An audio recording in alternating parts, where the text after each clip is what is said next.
L'invité de la grande interview sur CNews et sur Europe 1, c'est Jean-Didier Berger. Bonjour. Bonjour à tous. Vous êtes ministre délégué auprès du ministre de l'Intérieur. Nous avons tous vécu un 14 juillet très festif avec un défilé militaire absolument génial, avec toutes les forces armées qu'on a pu voir. Et pourtant, alors qu'on s'attendait à avoir une belle fête en communion avec toute la nation, le communiqué du ministère de l'Intérieur est tombé. Vous parlez d'une, soirée du 13 au 15 notamment, sur plusieurs jours, sans incident majeur.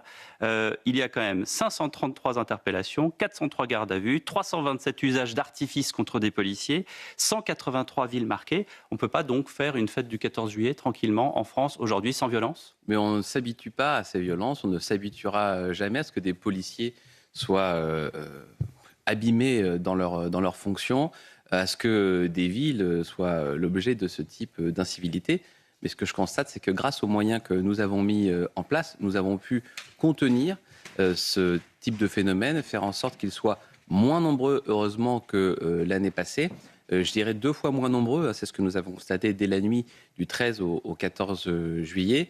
Et puis, ce que je constate aussi, c'est que beaucoup de ces incivilités font l'objet de la loi riposte qui vient d'être adoptée à l'Assemblée nationale. Je pense en particulier aux tirs de mortier qui sont par centaines constatés dans ce type de moments qui sont des prétextes. Ce n'est pas parce que c'est la fête nationale ou parce que c'est un match de foot, parce qu'on peut avoir ce type d'incident le 31 décembre en plein hiver. Donc ces prétextes et les outils qui sont utilisés pour, pourrir un peu la vie de nos compatriotes, nous y luttons contre pied à pied, et notamment dans ce texte de loi qui vient d'être adopté. Pour qu'un jour, on puisse faire la fête tranquillement en France sans violence ? Oui, je crois que c'est le cas dans l'essentiel des communes de France, mais il faut que ça puisse être le cas absolument partout. J'ai vu que dans ma commune de Clamart, les choses se sont parfaitement bien déroulées. 183 villes touchées par ces incidents. Oui, bien sûr, mais ça veut dire aussi sur les 35 000 communes de France, une immense majorité de villes. Vous serez d'accord pour dire que c'est 183 villes de trop, Jean-Didier Berger ? Absolument, toujours un phénomène est toujours un phénomène de trop, mais je pense qu'il faut aider nos compatriotes à prendre un maximum de hauteur, à dézoomer pour comprendre la réalité.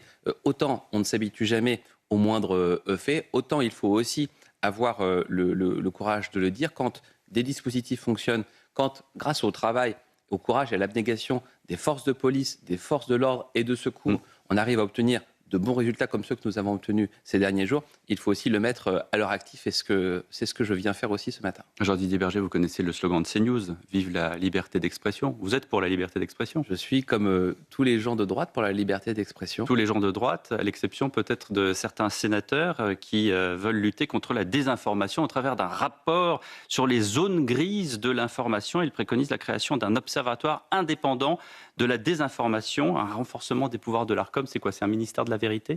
J'ai vu la polémique autour de ce rapport. Je vois d'ailleurs que la polémique, elle est surtout sur les termes d'ingérence intérieure, des termes qui ne sont pas a priori dans le rapport, mais j'aurai l'occasion de certainement... C'est intéressant d'avoir justement le point de vue de l'intérieur là-dessus. Est-ce que vous avez, vous, des signes d'ingérence intérieure sur des plateformes ?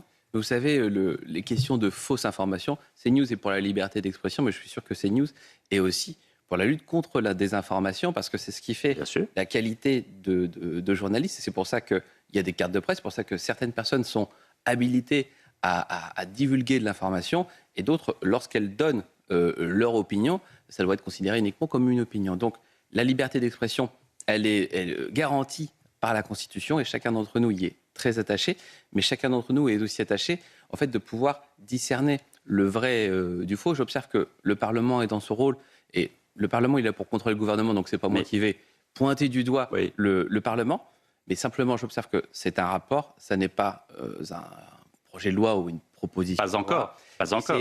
Ça commence toujours par un rapport. Vous savez, c'est un peu vieux comme le monde. Il y a déjà des lois pour protéger contre la divulgation de fausses nouvelles. La loi de 1881 qui existe déjà ? Absolument. Et il y a des lois pour nous protéger contre le négationnisme, le révisionnisme. Donc, qu'on soit obligés tous, les uns et les autres, de constater qu'avec l'intelligence artificielle, avec le développement des réseaux sociaux, il peut y avoir non pas simplement des divulgations de fausses nouvelles, mais une sorte d'accélération, une sorte de, d'industrialisation de la fausse nouvelle. Chacun d'entre nous le constate bien en regardant simplement. Donc vous diriez que ce rapport n'est pas nécessaire? Vous diriez que ce rapport a mal choisi les mots parce que la polémique est arrivée tout de suite. Votre collègue David Lisnard dit que c'est orwellien. Il dit que la liberté d'expression est la condition de la démocratie. Ce qu'il a dit sur CNews hier soir. Vous êtes d'accord avec lui? Non, je ne suis pas d'accord avec ceux qui, je dirais, essaient de mettre de l'huile sur le feu sur la base d'un rapport. C'est mettre de l'huile sur le feu de dire que la liberté d'expression est importante? Non, pas du tout. La liberté d'expression est importante, mais il faut regarder vraiment ce rapport pour ce qu'il est. Je crois que d'ailleurs Agnès Evren, qui est l'une des co-rapporteurs, a eu l'occasion de faire un communiqué de presse pour bien préciser les choses. Et donc, et si on fait un communiqué de presse, c'est que ça n'était pas clair. En tout cas, ce que je crois, c'est qu'on est dans un monde où il y a beaucoup de polémiques, parfois des polémiques qui ne sont pas toujours utiles. Je crois qu'il faut que le Parlement continue à être dans son rôle. Son rôle, c'est de réfléchir, puis éventuellement de voter. Et donc, ça n'est pas une tentative de réguler la campagne présidentielle? Non, je ne crois pas. Je crois qu'il faut... Enfin, il y a eu des ingérences numériques étrangères, et ça, je pense que ça fait quand même un assez large consensus pour dire qu'il ne faut pas que des puissances étrangères puissent décider de ce qui se passe dans une démocratie, et en particulier dans notre pays. Mais je pense que tout le monde est aussi attaché au fait qu'il faut qu'il y ait un équilibre entre la liberté d'expression et la lutte contre les fausses nouvelles. Ça ne date pas d'hier, et il faut qu'aujourd'hui, ces dispositions puissent s'adapter à la réalité de ce qu'est l'intelligence artificielle et ce que sont les réseaux sociaux, et qui peuvent être instrumentalisés pour de mauvaises fins. Jean-Didier Berger, ministre délégué auprès du ministre de l'Intérieur. 950 pompiers mobilisés encore contre le feu de forêt à Fontainebleau. Emmanuel Macron se rend sur place ce matin. L'autoroute A6 est toujours fermée encore ce matin. A-t-on de l'espoir, Jean-Didier Berger, avec les informations que vous avez au ministère de l'Intérieur, de voir ce feu éteint dans les prochaines heures, ou est-ce que ça va durer encore plusieurs jours? Je pense que ça va durer encore plusieurs jours, mais ce n'est pas quelque chose d'anormal. Ce qui était important, c'est de parvenir, comme l'ont fait les pompiers, à fixer le feu, c'est-à-dire d'arrêter sa progression. Mais fixer un feu, ça ne veut pas dire l'avoir éteint. Et on se souvient qu'il y a eu déjà en forêt de Fontainebleau, par le passé, il y a plusieurs décennies, un incendie qui a mis plusieurs jours, même plusieurs semaines, à être totalement éteint. Et c'est pour ça qu'il faut, je dirais, rappeler à tous la nécessité de la plus grande prudence dans les pratiques, et parce qu'on voit bien que des pratiques accidentelles peuvent conduire à de grands drames, même si évidemment les enquêtes sont toujours en cours et que les actes intentionnels ne sont pas exclus, loin de là. C'est-à-dire qu'il y a un pompier volontaire de 18 ans qui est revenu depuis sur ses aveux, il est mis en examen. Quels que soient les coupables, est-ce qu'ils seront punis sévèrement? Je crois qu'il faut que nos compatriotes aient bien conscience de la sévérité de la loi en matière d'incendie. Je rappelle que ça peut... Il y a une loi, mais après, il y a l'applicabilité des lois, vous le savez. Bien sûr, mais en tout cas, la loi telle que le législateur l'a conçue dans sa grande sagesse est quand même particulièrement forte et sévère, puisqu'on peut aller même jusqu'à la perpétuité dès lors qu'il y a un décès lié à cet acte criminel. Donc voilà, la loi, elle est là, elle est sévère. Les Français ne le savent pas toujours, mais elle est bien là. Un aspect pratique en ces vacances d'été. L'autoroute A6, je le disais, est encore fermée. Emmanuel Macron se rend. Certains médias disent qu'il se rend notamment pour rouvrir l'autoroute A6. Est-ce que vous avez des informations là-dessus? Non, mais je crois que surtout ce qu'il faut retenir, et je crois que le président de la République, il va se rendre sur place surtout pour saluer l'excellent travail de nos pompiers et des forces de sécurité intérieure aussi, qui sont très impliquées, qui sont là avant pour prévenir ces phénomènes, qui sont là pendant pour gérer les évacuations et puis faire les premières constatations, et puis après pour aller dans le sens de l'élucidation. Une communion générale des habitants aussi, des agriculteurs qui eux-mêmes ont voulu sauver leur forêt. Absolument, des agriculteurs qui se sont mobilisés, des chefs d'entreprise qui ont aussi libéré et rendu disponible un certain nombre de volontaires sapeurs-pompiers. Donc c'est, je pense, tous les Français qui voient bien l'importance d'être solidaire face à ce type de situation. Hier, les députés ont adopté la loi sur la fin de vie, 291 pour, 241 contre. Chacun a voté en son âme et conscience. Certains parlent de rupture anthropologique. Et vous? Au-delà de ma position personnelle, puisque j'ai été parlementaire avant de devenir ministre, et chacun peut consulter ma position, ce que je constate, c'est qu'il y a eu énormément de débats depuis plusieurs années maintenant, avec beaucoup de lectures, beaucoup de votes dans les deux assemblées, et puis désormais un processus démocratique qui va continuer son chemin avec la saisie par le Premier ministre du Conseil constitutionnel pour vérifier que toutes les mesures qui ont été prises sont Les bien garde-fous. conformes.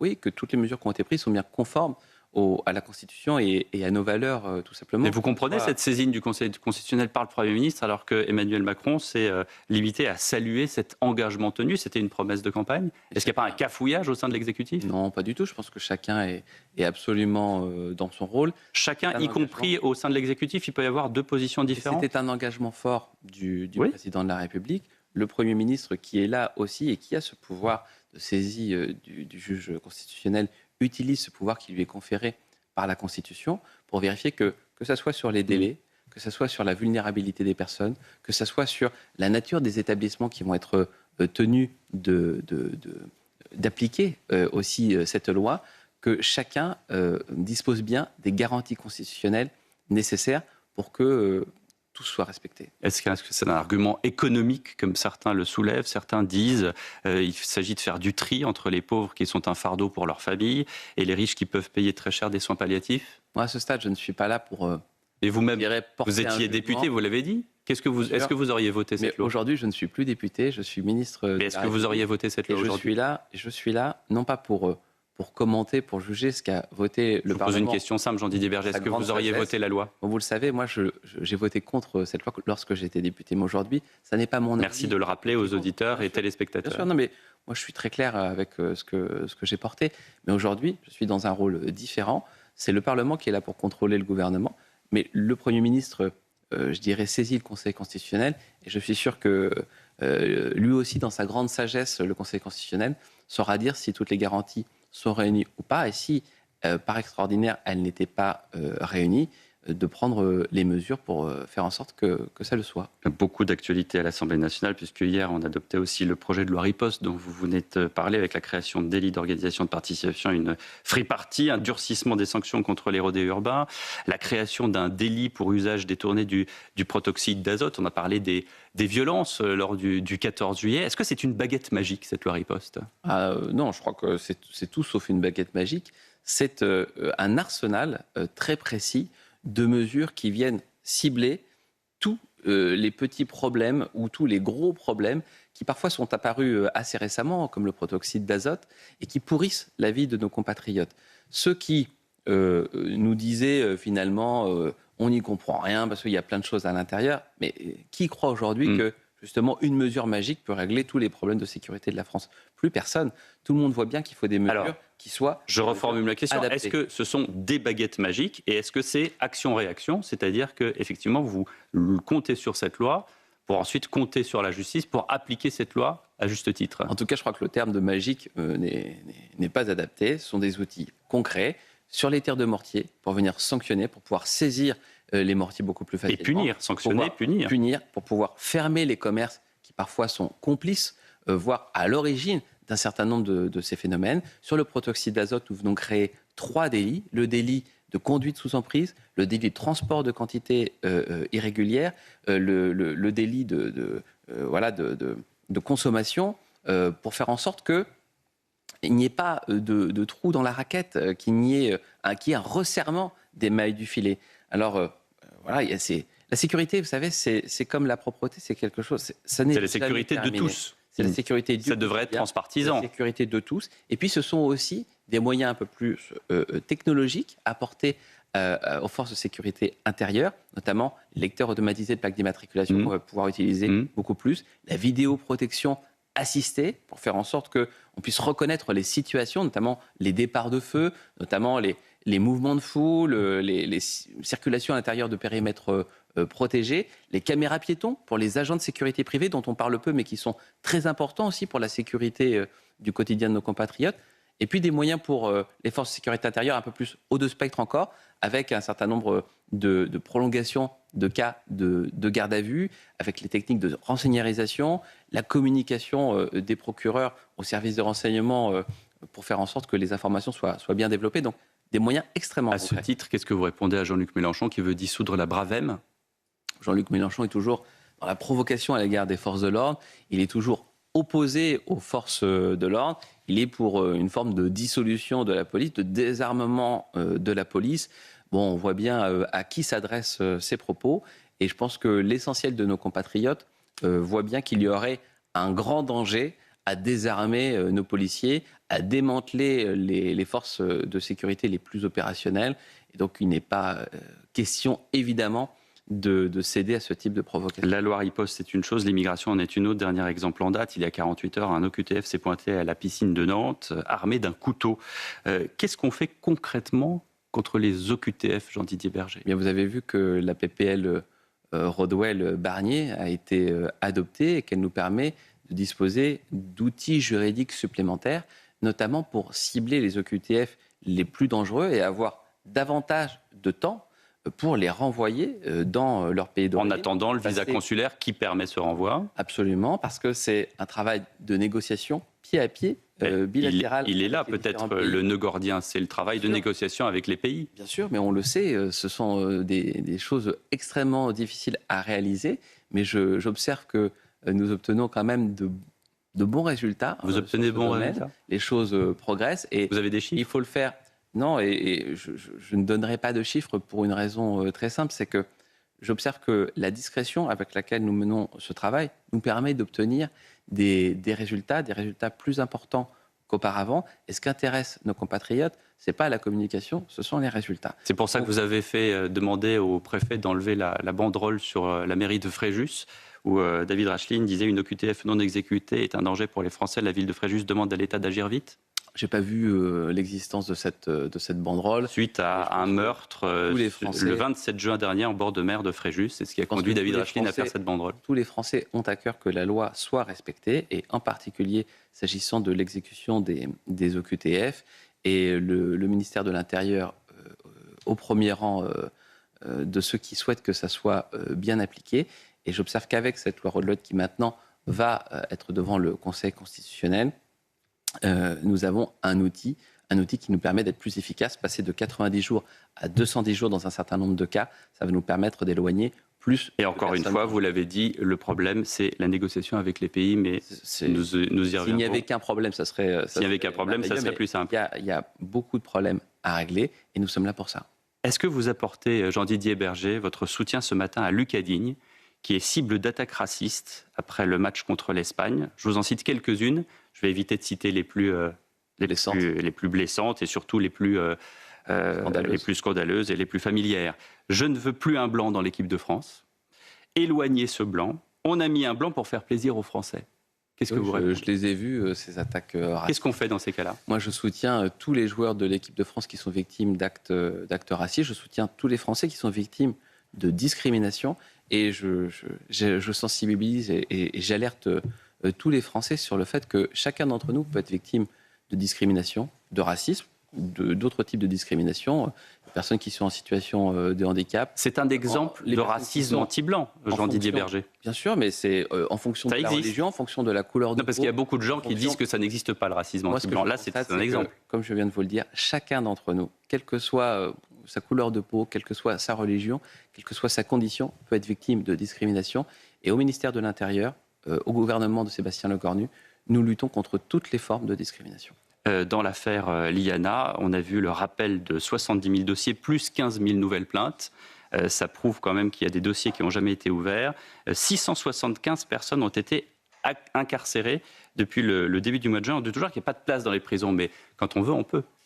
Alors d'abord, j'observe que dans notre pays, le nombre de détenus n'a jamais été aussi important. Donc la sévérité de la justice, c'est quand même qu'elle est au rendez-vous. Deuxième observation, parmi les dossiers que le garde des Sceaux et le ministre de l'Intérieur ont demandé au nom du Premier ministre aux équipes de la police et de la justice de réexaminer, c'est des dossiers qui sont réexaminés. Ce n'est pas forcément des dossiers qui n'avaient pas été ouverts ou qui étaient sous un coude en train d'attendre d'être...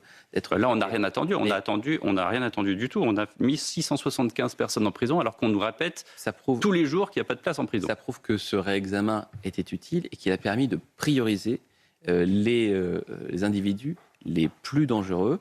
Et là, le fait qu'il y ait eu ce réexamen, ça permet de sécuriser au maximum, et c'est ça qui est le plus important, les victimes ou les victimes potentielles.